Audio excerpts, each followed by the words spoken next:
wish I was above the center of attention, but I'm not.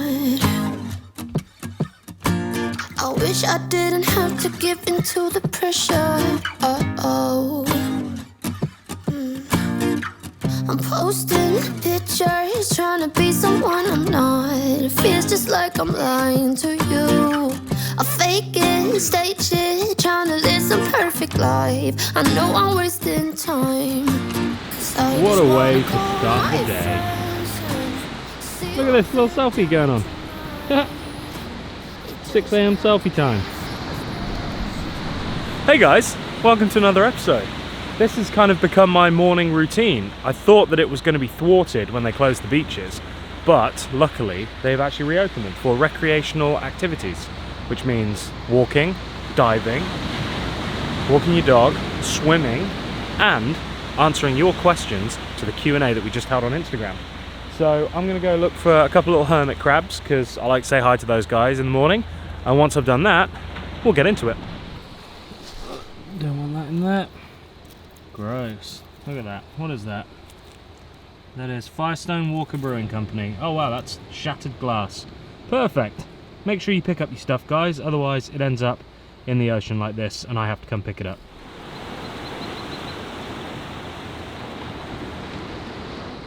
Morning, mate. How's the family? All good? Alright then, will you have a nice day? Oh, there's Fred. Morning, Fred. Nice to see ya. Oh, Barry. Hello, mate. I think John... Oh, here he is. Here's John. Morning, John. Where's Frank? Was he out on the piss again last night? Oh, God, he's so shellfish. Okie dokie, well now I've checked in with the boys. Let's get into it. I think this is going to be nice for you to look at while I'm answering questions, so I'm going to set up the camera and then we'll dive right in. No pun intended. Although I am going diving later, so pun intended. Ooh, yeah. What a bloody marvellous day it is already, and it's about 6:30. There's a high tide today, about 10 past 11, so I'm going to try and get out and explore this. I've not been out here diving yet, so we've got a few good days where the tide, the slack, I think it's called slack tide or slack water, is pretty low. I'm new to all of this, like learning about the tides thing, but should be good visibility anyway. So, alright, well I put up on Instagram yesterday, I think, or the day before, that I wanted you guys to send me some questions and that I would do my best to answer them. And so I figured that this would be a great opportunity to just come down here, have a chat, have a cup of tea, and just go through some of your DMs on Instagram. So, let's get started. You guys asked some amazing questions, like really, really solid questions. I was expecting them to not be so insightful and deep-reaching, but they really are, so I'm looking forward to getting into these. Alright, so first question is, what examples of some stuff do you do in your spare time that allow you to excel over other people? For example, do you set aside time to read, or do you go get ahead of your work? Well, fogging up over here. That's an interesting question because I feel like I don't try to do anything where I'm thinking, okay, this is going to make me succeed. I just have kind of got into this routine of what I like to do, what I'm comfortable doing, and what I'm not comfortable doing, because that's where growth comes from. And so I would say that things I like to do, so first of all, I don't really read. When I say I'm not good at reading, it's not that I can't read, it's that I just never find time to sit down and actually turn pages. And so what I do instead is I listen to audiobooks and I listen to podcasts. And so I just finished the Jocko Willink Extreme Ownership audiobook, which was really good. And so I try to do that as much as I can. When I'm driving, obviously when I go shoot Producer Michael videos, I'm usually in the car for over an hour each way, and so I'll listen to podcasts and audiobooks then. So I try to do that, but I do like to get ahead of my work. So for example, yesterday we shot a house tour. I got back, I then had to go and look at another house for another video, and by the time I got back home it was 5:30, and I was like dumping footage, transcoding, and I was like, well, I don't really want to do it. But I thought, no, if I do it now, it's going to get me ahead for the rest of the week, and it's going to give me the weekend off. And so I was like, all right, fine. And so I managed to smash out an edit last night before I went to bed. And so I do try to be very proactive in the work that I do and make sure that I'm, always trying to keep ahead of myself. So I guess there's nothing that I'm thinking I'm absolutely going to get ahead of the crowd by doing this. I've just developed habits. Whoa, that was a big one. I've just developed habits that sort of, I guess, allow me to do that. And so I think the takeaway is, if you want to succeed, you have to be a go-getter. You have to go and get it. Don't let it come to you, because if you do, invariably it won't. Any advice for someone looking to move to America in the next few years, and what jobs are in need of workers? Cheers, mate. I get this question so much, and honestly, I can't answer it. Like, I moved here for my photography. I moved here on an O1 visa, and it was specifically for my photography. So that is all I know about. I don't know about any of the other visas. I don't know about any other ways to come out here. These waves are crazy. All I know is what I did. In terms of what jobs need workers, Google it. I really don't know. But I get a lot of people saying, oh, I want to live in America. How do I do it? And it's not as easy as that. You can't just come over here and live. You have to have a skill that the country requires, and you have to be able to fulfill the criteria of the individual visas. And so, yeah, I have an O1 visa, or have an O1 visa, which is the Extraordinary Talent Visa, which is horrifically named, but that encompasses my high level of skill in photography, the career that I've had, and all the rest of it. So that's how I got in. If you're a photographer and you've got a solid career underneath you, you can do the same. Anything else? I'm afraid I just don't know the answer. Pineapple on pizza, yes or no? I love pineapple, I hate it on pizza. You shouldn't put fruit on a pizza. I know tomato is technically a fruit, but even so, other than that fruit, you shouldn't put fruit on a pizza. Are those Louis glasses? These are Louis glasses, yeah. So this is my second pair of these glasses because I lost the first pair. Where did I leave them? Oh, in a boot barn. That's right, I was in a boot barn buying a Stetson to go to the air races in Reno. And I tucked them into my jeans while I was trying on hats or shirt. No, it was a shirt, and they fell out and I lost them. And it's not like you're going to pick them up and not know what brand they are. So yeah, these are Louis Vuitton Wymera. They're about 650 bucks, I think, something like that. I told myself that I wasn't going to allow myself to buy another pair when I lost the first one, because I always lose expensive glasses. But I just love them so much. Like, they are douchey, I know, but I don't wear a lot of designer stuff. I wear my own stuff. Swipe up, link in bio, swords.com, all the rest of it. So yeah, these are kind of like my little guilty pleasure. How do you plan your YouTube videos? Is it a storyboard, or do you just roll the camera? I hope you can hear me over those crashing waves. Is that really loud?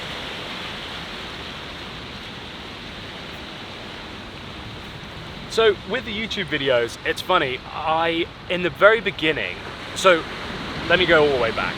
I started YouTube doing the Producer Michael videos.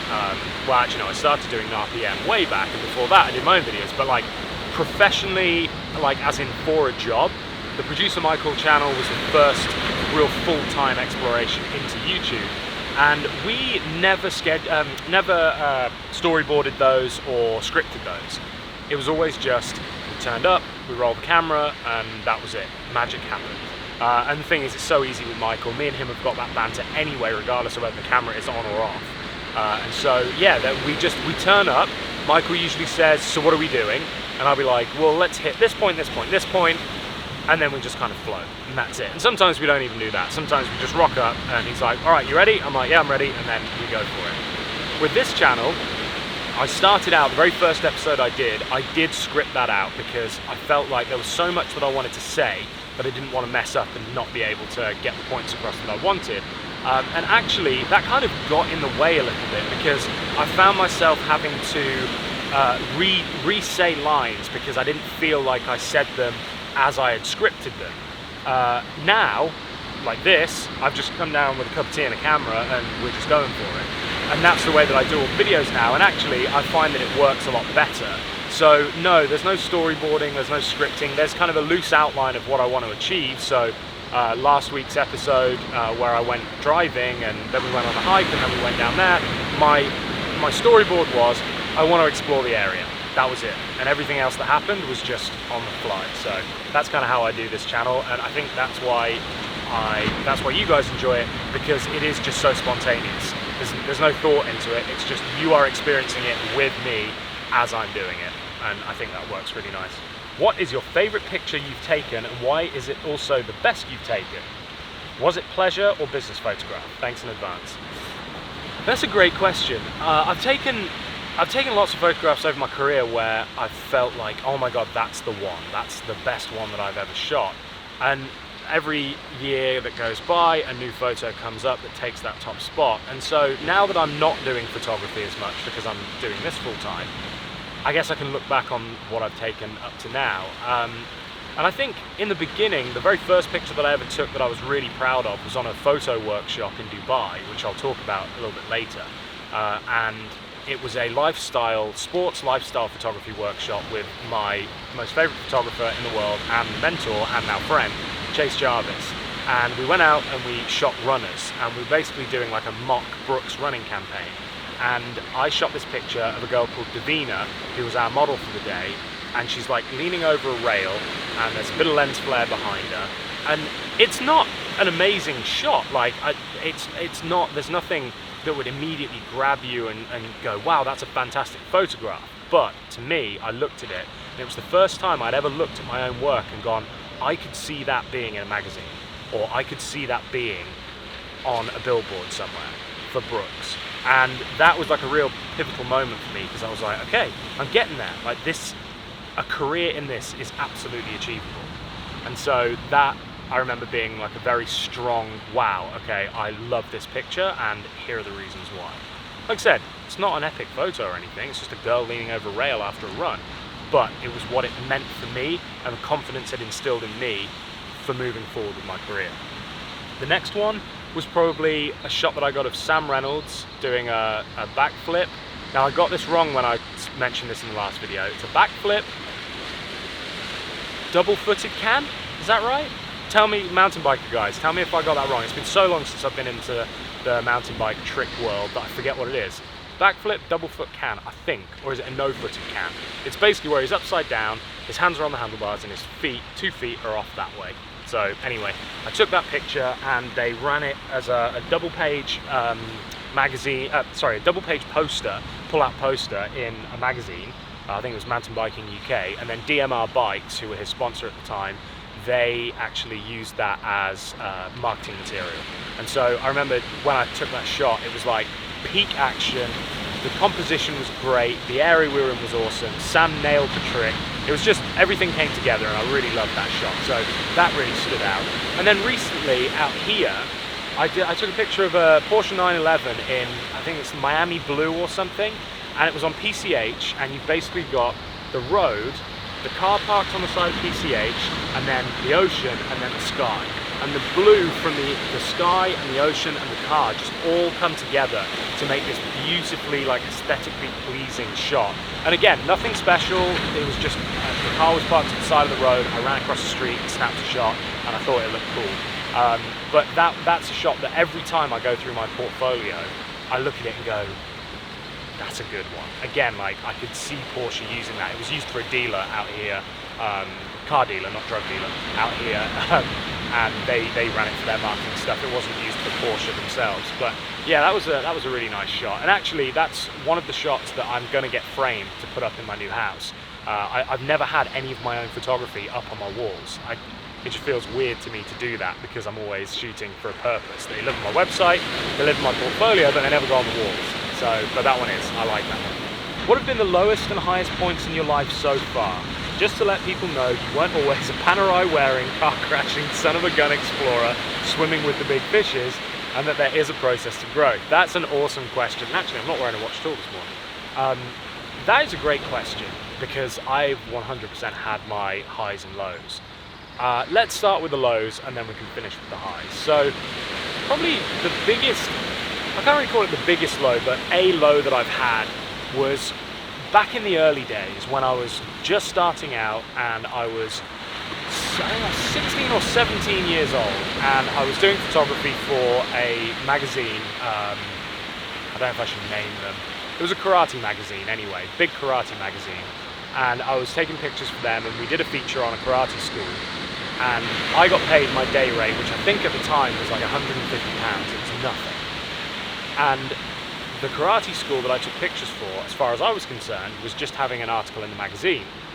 I later found out that the editor of the magazine, who was actually a mutual friend, he was a friend of my karate instructor, a good friend of my karate instructor, he sold those photographs to that karate school for like $1,500 or something, like a lot of, well, pounds, a lot of money to use in their marketing, because then I went back again to do another feature like 6 months later, and they had pop-up posters, like those presentation poster things in the reception area. They had magazine, oh yeah, that's right, yeah, in magazines they had adverts with my pictures in. They'd basically used the hell out of all of my pictures, and so I'm like, hold on a second.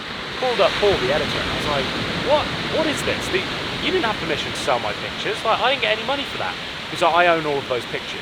I said, no, you don't. I've never assigned copyright to those pictures to you. And in the UK, whoever takes the photograph, the photographer retains the copyright unless signed away. And he was like, yeah, I own them. If you shoot for me, I own the pictures. And I was like, show me a contract that says that. And his words to me I think I was 16, as a 16-year-old kid, were, I pay lawyers a lot of money to get rid of people like you. And I just remember feeling totally defeated, because even though I knew I was right, I knew there was nothing I could do about it. And so that really, really bothered me, because it was right in the beginning of my photography career. I'd been massively screwed over. To me, 1,500 quid at the time was huge. Like, that would have gone towards paying for half of my first car. Like, it was huge. And I'd just been robbed of it. And so that was really like a shocking moment for me. But I turned that around, and immediately, so I actually found that out while I was at sixth form college. I had that call with him. And so as soon as I got home from sixth form, I went online and I downloaded a template photo licensing document. And from that day forward, every single client that I've ever shot for signs that document that specifically states the usage of the photo and who owns the copyright. Because I was like, I'm never getting screwed over like that again. So as much as it sucked, and it was an expensive lesson, I did learn from it, and it set me up now moving forward, because actually I've had instances where I've had clients, big clients, who were about to use pictures for other purposes, other marketing purposes, and then I've had their accounting team call me up and say, we just realized that we have a contract with you that states the exact usage of these pictures. We want to use them for Australia, or we want to use them for Asia, or whatever. How much is it going to cost us for the additional licensing? And so I get paid fairly for my work, and that was huge. So pretty shitty moment, very low part in my career, early career, but I learned from it. And then other low points have been like just the hustle of getting into the advertising world. When I started trying to get into commercial advertising photography, it is so much work, because you are shooting pictures, you're going out, shooting your test shoots, printing a portfolio, and then calling up, emailing, trying to get meetings. You then go to a meeting, you go and meet with someone, you have them look through your book for 10 minutes, and then you leave, and you don't know if you're going to get a call or not. And that constant treadmill is just like so difficult. Morning? It's just so like, it gets very, it wears on you, know, it really wears on you. And so that was something that I found very difficult a lot of times. I just felt like I wasn't getting anywhere. I would put in all this effort, I would do 2 weeks straight of meetings, and then I wouldn't get calls, and it just felt like, why am I doing this? But then one day the phone rings, and you pick it up, and it's your dream job. And then you go, of course it was all worth it. And so the highs are up here and the lows are down here. And so yeah, the highest moments of my career have been nailing huge ad campaigns. You know, doing stuff for Honda, doing stuff for Microsoft, being invited to go on a road trip from the UK all the way through Europe and ending up outside the Colosseum in Rome on motorcycles and filming it and getting paid for it. And just amazing opportunities that I've had. I've been so fortunate. And so the highs have been like monumentally high. And so you just got to take the rough with the smooth, and that's it. And don't let yourself get down when you're in those low points. Find something, like I did with that contract. Just find something that will allow you to turn that loss into a win, even if it's the smallest win possible. Do something just to get you 1% happier than you were, or 1% out of that funk. And that's how to do it. And I think, is there a process to growth, is always stay out of your comfort zone. When you're comfortable, you will not grow. Simple as that. If you're just doing the same stuff, the same work, the same hobbies, the same job, the same whatever that you've always done, and you're not pushing to learn new skills, get a pay rise, get a promotion, whatever that is. If you're not always looking to just level up, I spoke about leveling up in the last video, and I feel like I've done that moving here. That's what you should always be striving for in life, like building your XP so that you can level up, so you can get to that next level, and then you start at the bottom, and then you keep going, and then you start at the bottom, and that way it keeps you fresh. And that's the way that I look at it. So yeah, there's my highs, there's my lows, and that's how I suggest you look at things when you're really kind of at your low points. Devastated this morning. I ran out of yerba mate, so I'm on the straight green tea, which I also like, but there's nothing like a nice yerba mate first thing in the morning. I really hope this isn't too loud. This is a phenomenal question. Can you put these factors in order of importance to determine the route to your success? Luck or opportunity, taking risks, talent, graft, and vision. Like I said, guys, these questions are awesome, and they've really made me think about it as well, which I love. I would say that the most important thing in your route to success is vision, right? If you don't know what you want, if you don't have that vision of where you want to be, well then there's no starting. If there's no destination, then it's very difficult to start the drive, right? And I think that vision is so important, and I think aiming for the sky, like really reach for the stars. Is that aim for the shoot for the moon stars high? Aim up. If you aim this high and you fall short and you actually hit there, it's better than aiming here, right? So I would say that you have to have a vision and let your mind run wild. And I know from people's DMs that it's so loud. I know. Oh, that's a big one coming.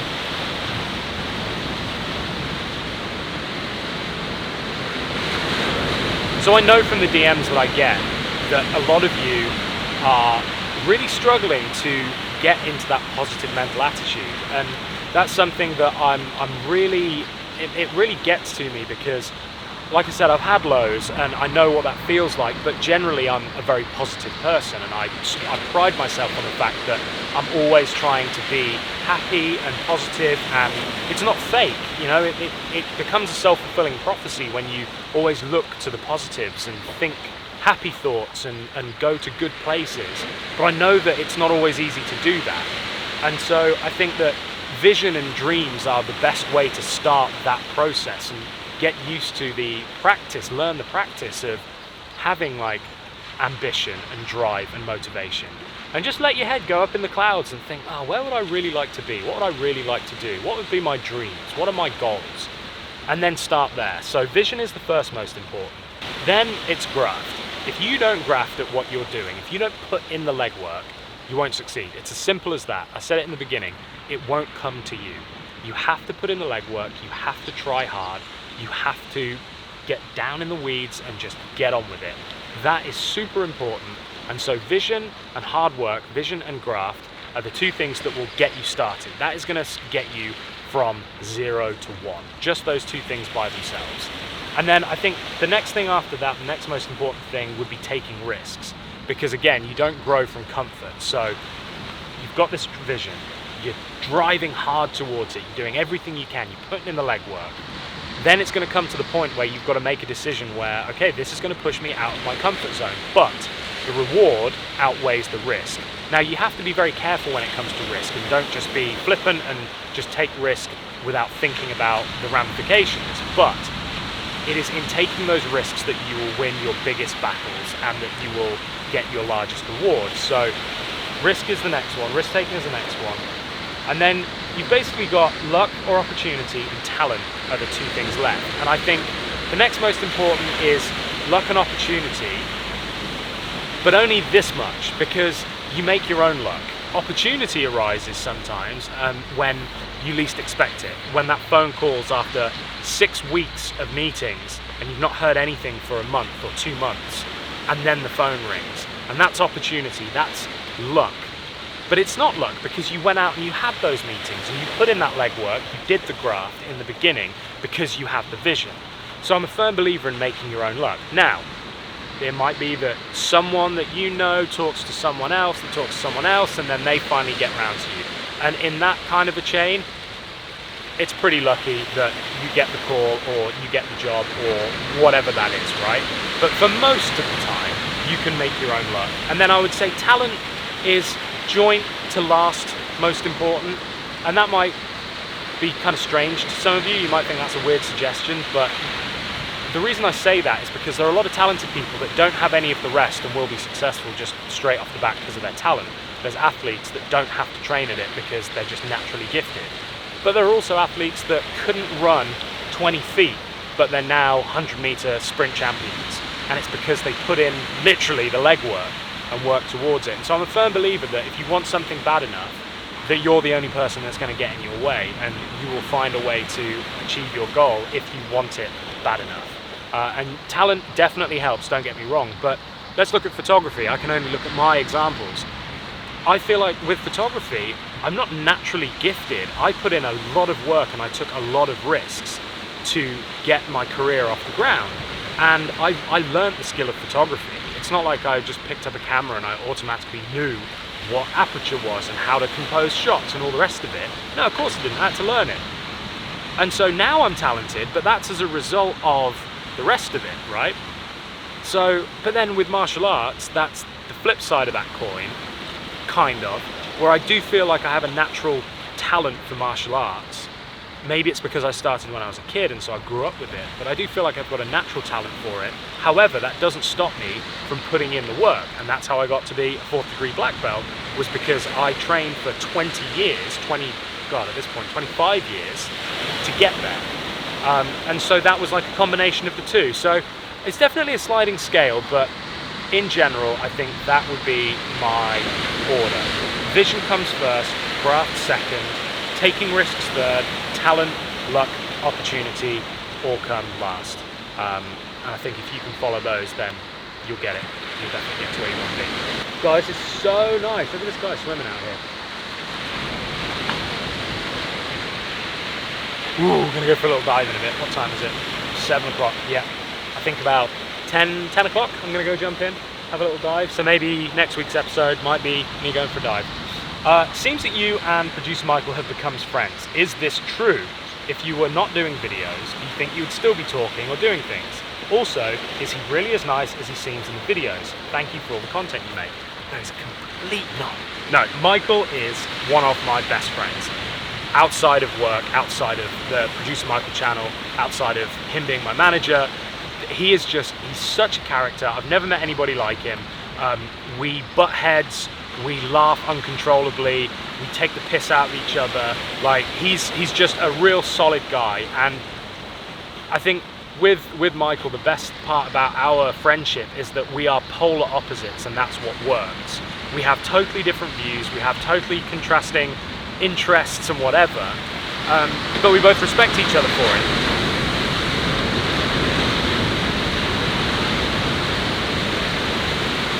Whoa. We both respect each other for it, and so I'll call him up and I'll be like, mate, I just pulled all the seats out of the Mercedes now, look at this, the second Mercedes. And he's like, why? And I'm like, what do you mean why? Because it's turned into a race car. And he's like, all right, cool. And he wouldn't be seen dead in a car like that. It's not his thing, but he respects it. And then he'll call me up and he'll be like, oh mate, I just bought this, whatever watch, and it's got sparkly diamonds on it and a panther. And I'm like, really? And he's like, yeah. And I'm like, why? And he's like, because I wanted to. I'm like, all right, sick, that's awesome. And that is what works about us, is that even though we're from two totally different worlds and we both want totally different things, it just works. So yeah, we are absolutely amazing friends, and we talk all the time, mostly about not work-related stuff. So yeah, even if we weren't doing the Producer Michael channel and he wasn't my manager, 100% we'd still be mates, for sure. He's a lifelong friend, is Michael. When you go into one of your shoots that involve traveling, what all do you take with you? So that's a great question. I actually am going to do a video on this, I think. I think it'd be cool to look at the kit that I use, because I get a lot of questions about it.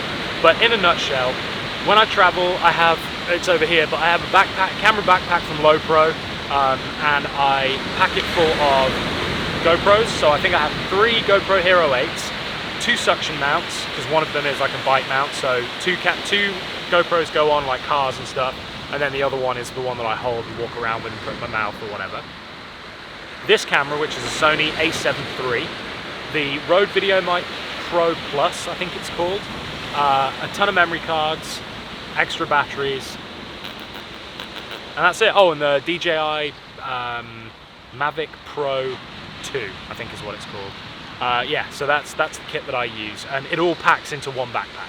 And that's the most important thing for me. And then I used to take my laptop with me, which is a huge Lenovo, like 4K screen, i7, 64 gigs of RAM, like 8 terabytes of SSDs, crazy spec laptop. I used to take that with me. I just bought a Microsoft Surface Pro 7, and it's awesome. It's this big, it can turn into like a proper laptop, or I can just use it as a tablet. USB-C memory card reader, and then a hub for my hard drive, and that now is what I'm going to take with me, because I can edit on it if I really need to in a pinch, but it's just great for dumping pictures and stuff. So I will link all of that below. If you want to check it out, there'll be links to all of the stuff below. If there's one goal in life that you would want to achieve, what would it be, and what would you say to yourself if you could go back 10 years? Again, another great question, and I thought long and hard about this, because obviously there can be goals like, I would like a big house, I would like a nice car, I would like whatever, a holiday home in the Bahamas. And they're all great, but they're all materialistic. And realistically, my goal in life is to always be trying, now how do I word this? Always be trying to better myself. And what I mean by that is that, let's say I did get the big house and the car and the holiday home in the Bahamas. I wouldn't want to feel like I had made it and just coast. I always want to have that drive and that hunger to better myself and to challenge myself and level up. I keep coming back to it, level up. And that's my goal, really, because the way I look at it is, let's say I didn't have the mansion and the car and the beach house. Let's say that I didn't have any of that and I never achieved that. Would I still be happy? Absolutely. Right now, I have a sub $10,000 BMW that I adore, and I rent a house steps away from this beach. And I couldn't be happier. Like, I'm having the best time of my life right now. Right now. Does that make sense? Now, would I like to get a Lambo or a McLaren or whatever, insert supercar here? Yeah, of course I would. I love cars. Why wouldn't I? Does it mean that I'm not happy now in this moment? For sure not. Absolutely not. And so I think that's the thing, is if you constantly are like striving to better yourself, even when you get to what you thought was the pinnacle, you can always find something more. You can always go that extra step. I think that's important for your mindset, for everything, because like when I got my black belt, I remember getting my black belt, being handed the belt by my instructor and being like, wow, I did it. I got my black belt. And then I went to class the next day, feeling like I was at the absolute tippy top of the karate totem pole. That you could not get better than a black belt. And then I lined up in class the next day, 3 rows back from the front, because there was second dance, third dance, fourth dance, fifth dance ahead of me. And I felt like I was a white belt again. And I was like, holy shit. I haven't even gotten close to feeling like I've made it. And that was great, because that class, I probably trained harder than I've trained in my entire life, because I was like, this is the beginning of the next level. And that was the most amazing sensation, because I had that feeling of, yes, like I've achieved that goal. And immediately I was like, what's the next one? And it was my second dan. And then after I got my second dan, it was my third dan. And after that, it was my master grade, my 4th degree. And now I'm a 4th degree, and now I'm like, I want a different challenge. Now I want to do jiu-jitsu. Now I want to become a Brazilian jiu-jitsu black belt. That's my next goal. And that's not because I don't feel like I can level up in karate. I absolutely can. But things change, you know, your focus shifts, and that's fine. And so yeah, that's my next goal. So that's my goal in life, to circle back, to always be striving to be a better human being than I was yesterday. Yeah, that sums it up pretty good. You talked about getting your pilot's license in a video last year. With the house move, launching your own clothing brand, and the problems with COVID-19 has caused so far this year, is this still one of your goals for 2020, or will you have to put that on the back burner for now? Truthfully, I'll probably have to put it on the back burner. So at the beginning of the year, it was all systems go. I had money allocated to it. Everything was good. Then obviously the COVID thing started. The clothing line, that doesn't really impact it. The COVID thing is probably the biggest thing, but also something else that I've not spoken about on the channel or on my social, and it's not a big deal. But over Christmas, I went back to the UK, and I always go see like my dentist, my doctor, and just get a check over. And while I was back there, I had my bloods done, and they came back, and my ferritin level, which is my stored iron level, was sky high. It should be around 50. Mine was 1700. They basically say that anything over 500 is pretty bad. Anything over 1,000, and it's like, yeah, you need to go to hospital. So I was way up there. I didn't have symptoms. I felt fine. No issues at all. Anyway, long story short, I got diagnosed with hemochromatosis, which is a blood disorder that means that your body absorbs too much iron from the food that you eat, and so it stores that iron as ferritin, and those ferritin levels, dangerously high ferritin levels, cause issues like liver failure, heart failure, certain types of cancers. Like, it's not good. You don't want to have ferritin levels at 1700. And so I came back to the US, started treatment, and that is pretty expensive. I basically have to go once a week to have a pint of blood taken, and that is what I've been doing since January. So once a week, every Monday, I go to the hospital, they whip out a pint of blood from me, and then my levels have slowly been coming down. The last ferritin level check I had, I was down to 500. So in under 6 months, I've gone from 1700. First ferritin level check, I went down to 1400, then a huge drop down to 500. So I've got about another 450 to lose before I'm good. Once I'm good, I'll probably have to go back once every 2 to 6 months to get blood taken, and that's it for the rest of my life. That's how I'll manage my ferritin levels. So yeah, that has been a pretty substantial financial drain, and that's something that has also kind of got in the way of it. But you know, you got to take care of your health and look after yourself, and it's not the end of the world. I'll be fine. It's something that's curable, and then it's something that doesn't pose any long-term risk, so I'm all good. What was the thing, other than landing the job with Michael, that helped you the most for your move to the US? So this is actually a real common misconception, and I can understand why, that I work for Michael. I don't work for Michael. Michael is my manager for my photography, so he earns money from me when I do photography jobs. So I don't pay Michael, Michael doesn't pay me when I'm not working. But if someone comes to me and says, hey Adam, we'd like to pay you to take pictures for our company, Michael handles all of the stuff that isn't the picture taking. He deals with all of the representation side of things. And then for that, he makes a cut of what I get paid to do the job. So that's our managerial relationship. Then the Producer Michael channel is a business. We are in partnership on that business. So, not a loud one. So it was my idea to come up with the Producer Michael channel, to start the YouTube thing. Michael had a hefty brand behind him already that he had established on Instagram. So we combined our forces. He bought the influence, I bought the skill set, and we created the Producer Michael channel. And so we are, you know, we're joint partners on that venture. So that is a business that we are both partners on. So yeah, I can understand why people think that he's my boss or I work for him, but I'm not. But what helped me the most in terms of moving to the US was the fact that I had a 12-year career behind me in photography. I couldn't have moved to the US without the skills that I had. I had to fulfill so many criteria to get my visa, and they were things, well, there's all kinds, I don't even want to go into it, there's so much, but I had to tick these boxes and then provide proof of how I tick those boxes. So that was a huge part of what went into me getting my visa, and then Michael is my visa sponsor because he's my manager. So when you come over here, you need someone to be your sponsor, your visa sponsor.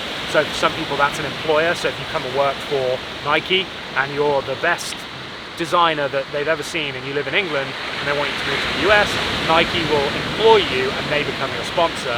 For me, Michael is my manager, and so that is how he sponsors my visa. So that's the relationship we got there. Once you knew what you wanted to do, how did you plan out the steps to get there? Like a 5-year plan? What advice would you give to people stuck in a rut? Good question. Like I said earlier, I'm always setting myself goals, I'm always looking to level up, I'm always looking for that next progression in my life, career, whatever it is.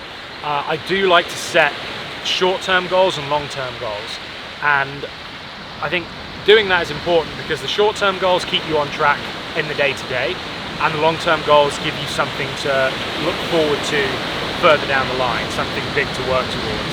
So like one of my goals is for these waves to not be so loud. Do you mind? Could you please just keep it down? I'm trying to do a video here. Thanks. So one of my goals was to move to Orange County.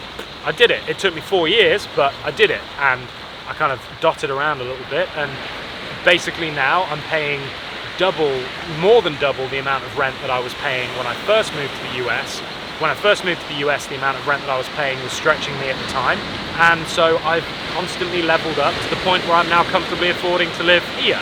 And so that's kind of one of those examples where the big goal was there, but then I worked my way up to it with small goals, and those goals were generate more revenue this month, go from X amount to Y amount, and keep on moving up, and so on and so forth. So yeah, goal setting is very, well, it's essential. If you don't set goals, you will not achieve your dreams, you will not achieve anything. You have to set goals, and you have to hold yourself accountable as well. Don't just set a goal like and just be like, oh well, I didn't make it in time, whatever, we'll push it another 6 months. If you didn't make that goal, don't keep the same goal in place. If you don't keep to that timeline that you've set, then you have to redress what's going on. Why didn't I? What do I need to change? Where do I need to shift and move to be able to get there? So that's very important. And then, what advice would I give to people stuck in a rut? Just know that it will get better. And I know that's a very sweeping generalization, and there are some situations that won't get better. And that sounds very bad, but you know, like I lost my grandmother 2 years ago, and that won't get better. I lost her, she will not come back. But the way that I feel and the memories that I have do get better, and that initial mourning turns to remembering, which then turns to being able to have nice conversations with your family, reminiscing about stuff, rather than just like a shared sadness. And that's obviously a very morbid example of a situation that won't get better per se. My nana won't come back, but the situation changes, right? And it evolves, and as long as your mindset allows it to, you can make better of a bad situation. And so if you're in a rut, because of work, or if you're in a rut because of your personal relationships or whatever, just try to have that mindset to be able to just pull yourself out from the situation a little bit. Look at it from a third person perspective, and just think, what can I do that will make that 1% change? Because oftentimes that's the first kind of domino, right, that you tip over, that 1%, that then starts the rest of the chain reaction that ends up with you getting yourself out of it. So I would say surround yourself with good people. That's the most important thing in life. If you have people in your life who are mood hoovers, if you have people in your life that don't support you, that throw shade, that are negative, cut them out. Get rid of them, because I promise you, the short-term difficulty of cutting someone like that out of your life will be so inconsequential compared to the benefit that you will see from not having them in your life, that you'll get 2 weeks down the line and you'll go, wow, I feel so much better because John hasn't brought me down with his tales of woe, or Sue hasn't given me a little snidey comment about why I'm doing my mobile grooming business or whatever. And so yeah, that is a huge thing that I live by. I have a very tight group of friends. I don't have a big extended network, because the friends that I have, I would die for. And I absolutely nurture those relationships because I know that they feel the same way. So that's super important. So surround yourself with good people. Get inspired. Look at things that inspire you. Listen to audio books. Listen to podcasts. Go and see art exhibitions. Like whatever it is. Come down the beach and just sit and look at the ocean. I have some of my best thoughts sat here just looking out at the ocean. So just do what you can to be positive. Do what you can to buoy yourself up. Like, that's it. Like, that's all you can do. And it comes back to the point I was making earlier. You are the only person getting in your way. It's as simple as that. So yeah, that's definitely something that is worth thinking about. I just realized that I've missed something off a previous question, which was what would I say to myself if I could go back 10 years? And I had this conversation recently with someone, and what I would say to myself if I could go back for 10 years is don't let perfection get in the way of good enough. And what I mean by that is sometimes I would strive so hard to make something perfect, make the perfect photo, make the perfect video. I wouldn't want to start a new notebook because unless the first page was perfect. Like I was it's kind of a bit of OCD, I guess. Everything had to be just right. And then it was when I started doing the YouTube stuff that I realized that I could have great success, as Borat would say, with standards. Don't take this the wrong way. Standards lower than I initially anticipated, and that's not because I think that you should lower your standards at all. It's because I think that for the given situation, there's this like 80-20 rule, right? Where you can put in 20% of the effort and get 80% of the reward. I think this is how it goes. And then anything above that is diminishing returns. So essentially, you put in this amount of effort and you will get the most return on that investment. By putting in that extra 10% effort, you won't see a return on that 10% investment, and it might stop you, the thought of it, or even the practice of it, might stop you from trying, because it's like, well, I'm not getting the full return on my investment. Does that make sense? I'm not sure I'm articulating this the best way I possibly can.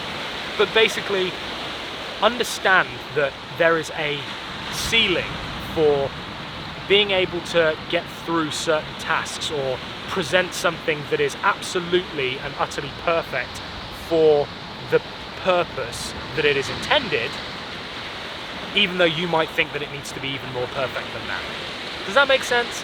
I feel like that wasn't very well articulated, but to me it does. The best way to say it is what I said at the beginning. Don't let perfection get in the way of good enough. Rather, actually, here, I saved this. Hold on, this is the perfect thing. So, Confucius said, better be a diamond with a flaw than a pebble without. Right? Make sense? Better to have done something and it maybe not be absolutely right than not even tried because you couldn't reach that state of perfection. Does that make sense? I think I've labelled that point on enough. Last question. What's one thing you've learned recently in the last couple of years that you wish you would have known when you first started off? I just answered that one. I just realised I just answered that one. That is it.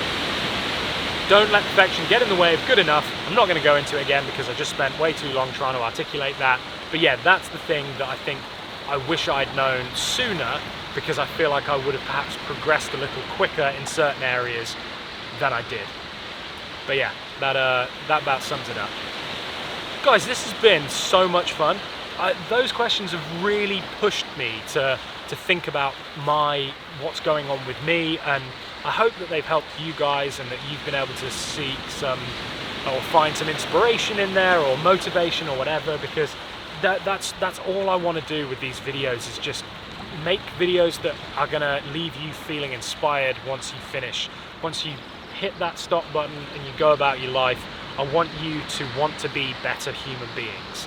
And I'm sure you're all absolutely effing awesome as you are, but if all of us just strive to get to that next 1% and just level up, then this world could be a pretty awesome place. I mean, it is an awesome place, look at it, it's beautiful. Well, that's it, guys. I appreciate you so much, I really, really do. Thank you for all of the support. Thank you for supporting Swords Clothing. Yeah, I can't say enough. I'm so content right now with the way that things are going and the response that I'm getting from you guys, and it's just brilliant. So really, truly, thank you so much. I hope you continue to support what I do. I love hearing from you in the comments, on Instagram. Get into the Discord channel. That one's like super personal. We in there, not like we talk about intimate stuff, but like we talk about all kinds of crap in there, and there's voice chat in there, and we play games, and there's like a good community building there where people are actually starting to help each other. I fired up the Discord channel yesterday while I was editing, and I saw in there that there was someone teaching someone else how to code Python. I tabbed in and went, okay, I'm out. So everything's going on in there, and it's so awesome to me that around what I'm doing, this amazing little community of people helping each other is forming. So yeah, link in the description. All the links will be in the description, so I implore you to go check that out and see. And yeah, thank you guys so much. I hope you have an absolutely wonderful day, or rest of your day, or evening, or whatever time it is there where you're watching this. Be good people, be good human beings, love each other, and that's it.